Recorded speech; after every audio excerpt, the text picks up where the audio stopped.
राधे राधे। जय श्री कृष्णा। कान्हा जी की कृपा आप सब पर बनी रहे।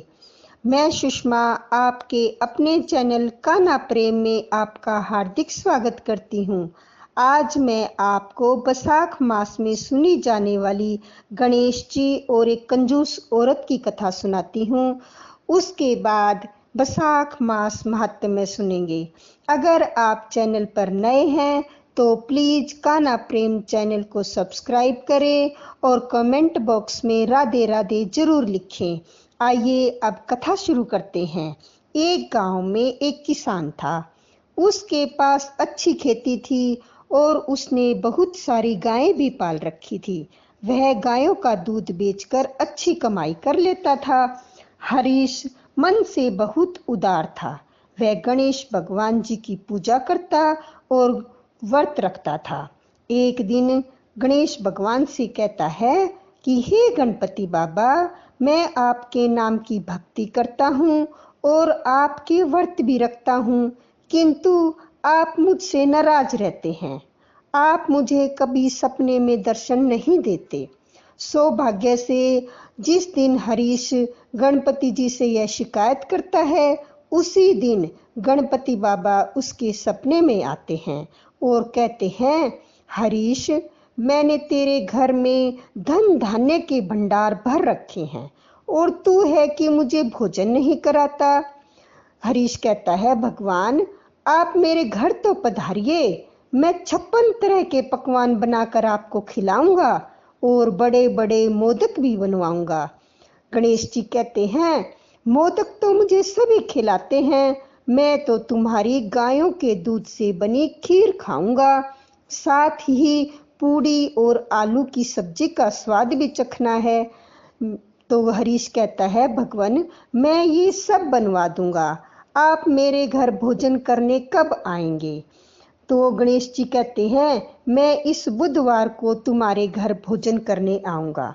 यह कहकर भगवान अंतर्ध्यान हो जाते हैं और हरीश सुबह उठता है तो खुशी से फूला नहीं समाता।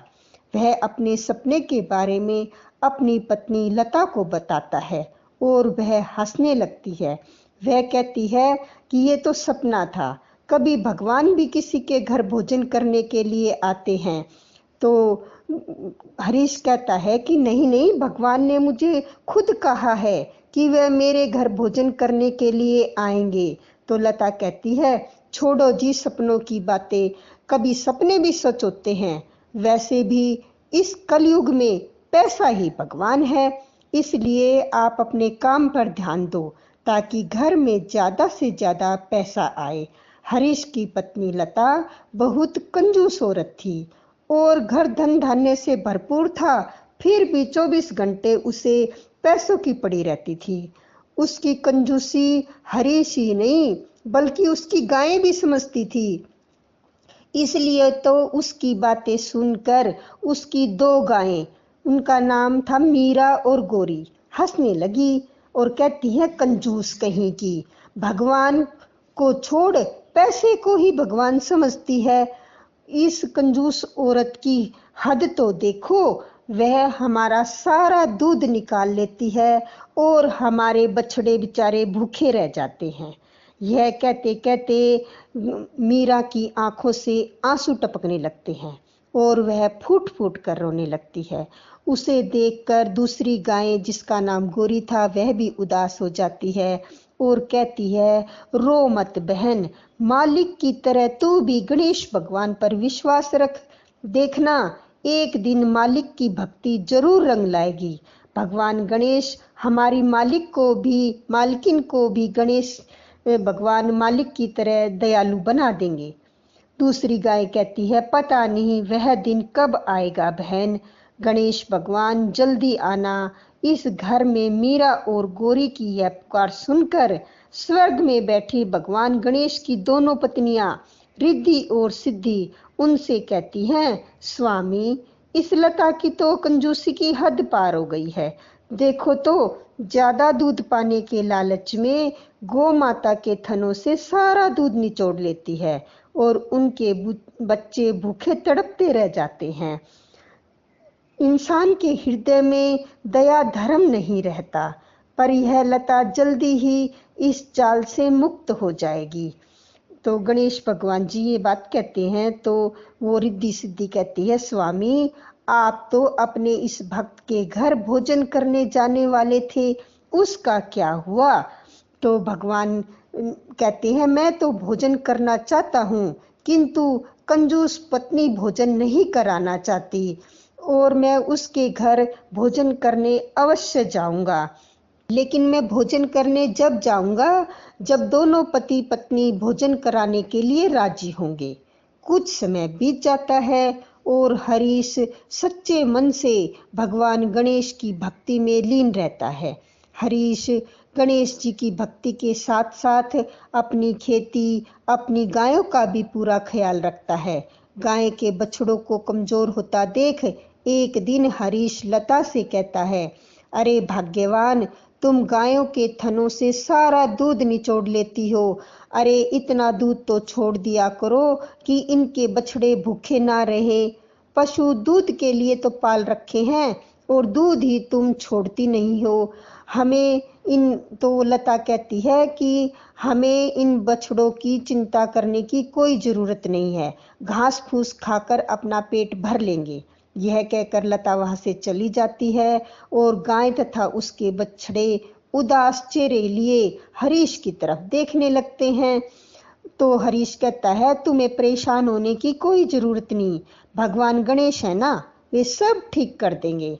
यह कहकर हरीश मन ही मन भगवान गणेश को याद करते हुए उनसे विनती करने लगते हैं, गणेश जी कुछ ऐसा करो कि इन गायों का सारा दूध निकाल लेने पर भी इनके थनों में इतना दूध बच जाए कि उनके बच्चे पी सके। हरीश भगवान गणेश जी से जैसे ही यह कहता है, ठीक वैसे ही गायों के थनों से दूध की धार फूट पड़ती है और उनके बछड़े उछल उछल कर दूध पीने लगते हैं। यह देखकर, चमत्कार देखकर गायें फूली नहीं समाती और एक दूसरी से कहती है, गणेश देखो हमारे मालिक की सच्ची भक्ति, और गणेश भगवान जी के करिश्मे को याद करती है और कहती है, अरे गोरी हाँ हाँ, तभी तो इन पर इतने भगवान ने इतनी कृपा बरसा रखी है। और गणेश भगवान जी हम पर और इन बछड़ों पर कृपा बनाए रखना। और हरीश भी कई बार सपने देखता है और भगवान से कहता है कि भगवान जी तुम मेरे घर भोजन करने के इच्छुक तो हो, पर तुम मेरे घर भोजन कब करने आओगे? तो भगवान कहते हैं कि मैं तेरे घर भोजन करने आऊंगा। और हरीश को भी इस बात की लगन लग जाती है और वह भगवान जी को भोजन कराने की लगन में लगा रहता है। मगर लता उसे समझाती है कि ये निरा वहम है। उनके बार बार मना करने पर भी वो भोजन, हरीश कहता है नहीं भगवान के लिए भोजन बनाओ, भगवान जरूर भोजन करने आएंगे। तो लता भी उसके बार बार कहने के बाद भोजन बनाने के लिए मान जाती है। और वह हरीश उसको कहता है कि इस बुधवार को गणेश भगवान जी खीर और पूरी और आलू की सब्जी जरूर खाने आएंगे। तो वो बेचारी भोजन बनाने लग जाती है और गणेश भगवान जी आएंगे, गणेश भगवान जी आएंगे, हरीश ऐसे कहता हुआ बहुत खुश हो जाता है। और वो भी कहती है कि भोजन तो मैं बना दूंगी, पर देखती हूँ आपके भगवान जी आएंगे या नहीं। गणेश जी, लेकिन हरीश कहता है कि गणेश जी हमारे घर भोजन करने जरूर आएंगे। जैसे ही बुधवार आता है, लता खीर पूरी और सब्जी बनाने में लग जाती है और हरीश भगवान के आने का इंतजार करने लगता है। मगर लता यह सोचती है कि ये तो सपना ही था, ये तो पगला गए हैं, इसलिए ज्यादा भोजन बनाने का तो कोई फायदा नहीं। तो उसने थोड़ी सी सब्जी, थोड़ी सी खीर और 10 पूड़ियाँ बना ली। और सुबह से दोपहर हो गई, दोपहर से शाम हो गई, मगर हरीश के घर में कोई भोजन करने नहीं आता। यह देखकर हरीश पर लता हंसने लगती है और कहती है, आप भी ना बस वहमी आदमी हो। गणेश जी भोजन करने आएंगे, गणेश जी भोजन करने आएंगे। अब मैं क्या बताऊं लता। हरीश कहता है, भगवान ने तो मुझे सपने में कहा था और मैंने सच मान लिया। हम सच मान लिया। तो वो कहती है, शुक्र मनाओ, मैंने थोड़ा ही भोजन बनाया था, तुम्हारे कहने पे चलती तो आज नुकसान हो जाता। चलो अब ये खाना हम ही खा लेते हैं। यह कहकर लता भोजन परोसने लगती है। उसी समय एक द्वार पर एक बालक आ जाता है। बालक बहुत छोटा और पतला सा था। वह बोला, माई भूखा हूँ, थोड़ा भोजन करा दोगी? तो उसने देखा कि छोटा सा बालक है, क्या खाएगा, थोड़ा सा खाएगा, चल खिला देती हूँ। तो उसने उसे कहा, बैठ जा, और उसकी थाली में भोजन परोस दिया। वह लड़का खाना खाने लग जाता है। देखते ही देखते बालक ने सारा खाना खा लिया, सारे बर्तन चट कर दिए। तो लता के आश्चर्य का ठिकाना नहीं रहता। वह सोचती है, भुक्खड़ कहीं का, दिखता तो छोटा सा है, सारा खाना चट कर गया। तो फिर वो लड़का कहता है, माई वैसे तो मैं अभी भी भूखा ही हूँ, पर क्या करूँ, तेरा तो सारा खाना समाप्त हो गया है। अच्छा चलता हूँ। और लता मन ही मन कहती है, हाँ चला जा भुक्खड़ कहीं का। और लता मन में बड़बड़ाते हुए सोचती है, चलो अब बर्तन साफ कर लेती हूँ। जब वह बर्तन साफ करने जाती है तो हैरान रह जाती है। बर्तन तो खाने से भरे हुए थे। देखते ही देखते हरीश और लता समझ जाते हैं कि ये भगवान गणेश थे, जो बालक के रूप में आकर उनके घर पर भोजन करने आए थे। इस घटना के बाद लता ने भी अपने मन से लोभ त्याग दिया और गणेश जी की भक्ति करने लगी। इस प्रकार हरीश और लता भगवान गणेश की भक्ति में लग गए और उनके घर में धन धान्य और किसी चीज की कमी नहीं रही। बोलो गणेश भगवान की जय। आइए अब बैसाख मास महात्म्य का 17वां अध्याय सुनते हैं। व्याघ्र बोला, हे मुनि, मुझे पापी और दुष्ट बुद्धि पर आपने बड़ी दया की। हे साधु, मैं आपका शिष्य हूँ, मेरे ऊपर दया करके ऐसा उपदेश दीजिए जिससे फिर मेरी बुद्धि दुष्ट हो ना हो, अनर्थ कार्य करने में प्रवृत्त ना हो।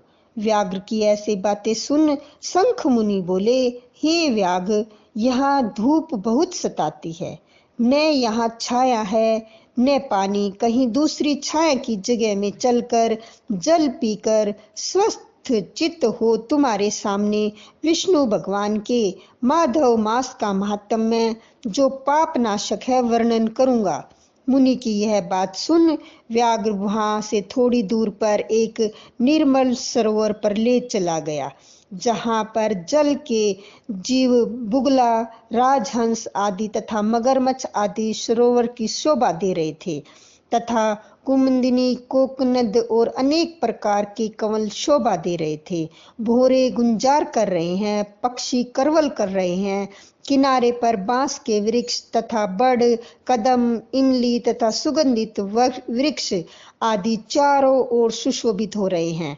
वन में हाथी, हिरन, सूकर, सिंह, सूर, गाय, खच्चर आदि विचर रहे हैं। बंदर, लंगूर आदि छलांग मार रहे हैं। प्रचंड पवन के वेग से वृक्ष झुक रहे हैं।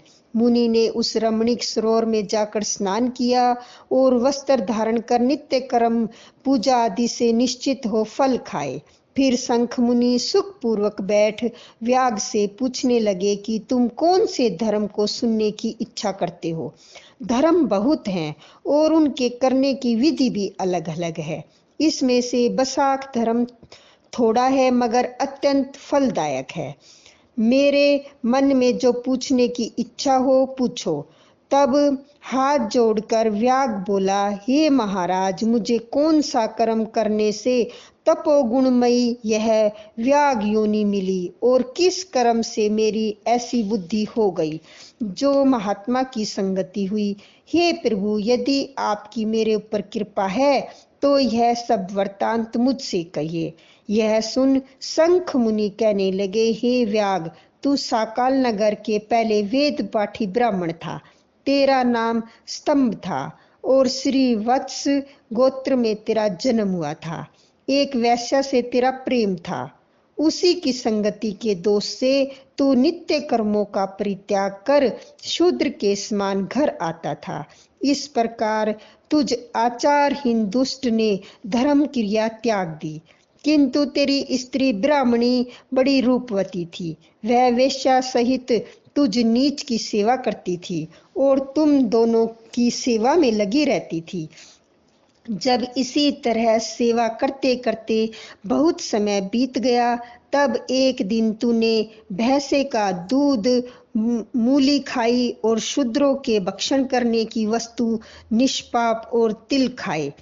इस अपथ्य भोजन से तुझे दस्त और वमन होने लगी और दारुण भगंदर रोग हो गया, जिससे घोर वेदना होने लगी। जब तक घर में धन रहा तब तक वेश्यापी वहीं रही, फिर धन को लेकर घर छोड़कर चली गई तो तुझे घोर घृणा उत्पन्न हुई और रोग से अत्यंत दुखी हो दीनवाणी से व्याकुल हो चित्त रोता हुआ ब्राह्मणी से कहने लगा, तू मेरी रक्षा कर। हे सुंदरी, मुझ पापी ने तेरा कुछ भी उपकार नहीं किया है। जो गृहस्थ प्राणी अपनी पत्नी को सम्मान नहीं करते, वे 15 जन्म पर्यंत नपुंसक होते हैं। हे महाभागे, रात दिन साधु महात्माओं से निंदित हो तेरी अवज्ञा करने से मैं पाप योनि में पड़ूंगा। मैं तेरे विनीत भाव पर भी क्रोध के मारे जलता हूँ। जब उसके स्वामी ने ऐसा कहा, तब वह हाथ जोड़कर बोली, हे कांत, तू मेरी प्रति दीनता तथा लज्जा मत करो। मैंने आपके ऊपर कभी क्रोध नहीं किया है। मैंने पूर्व जन्म में पाप किए थे, उसके भोगने में कुछ दुख नहीं होते। ऐसे दुखों को सहन करे वही साध्वी स्त्री और उत्तम पुरुष है। अपने पिता और भाइयों से धन लाकर वह शीरशाही विष्णु भगवान की पूजा और तेरी सेवा शुश्रूषा में लगी रही।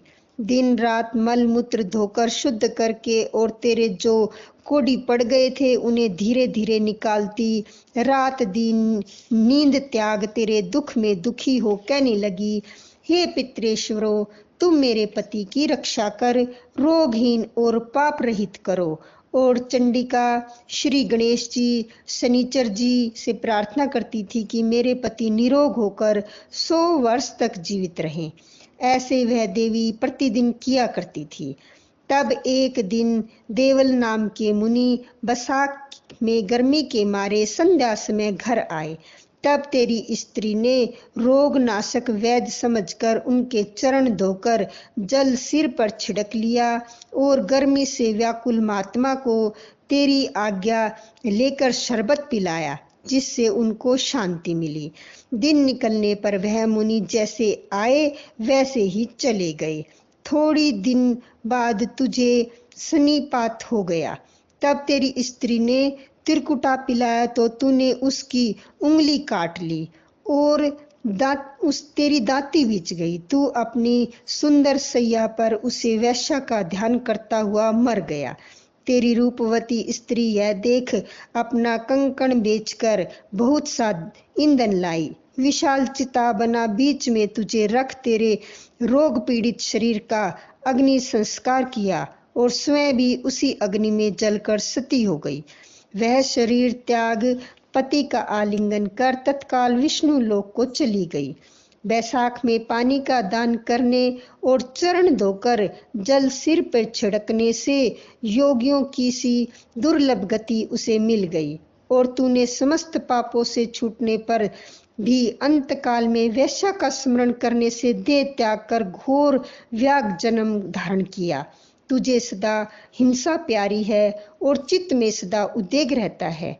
तूने बैसाख में शरबत पान कराने की आज्ञा दी और मुनि के चरण धोने का पाप नाशक जल मस्तक पर छिड़का। उससे तेरी ऐसी बुद्धि हुई और सत्य संगति प्राप्त हुई, जिससे तूने संपूर्ण सुखों के हेतु धर्म पूछे। इस प्रकार तेरे पूर्व जन्म में किए हुए पाप और पुण्य कर्म मैंने दिव्य दृष्टि से देखे, वे सब तुझे बतलाए।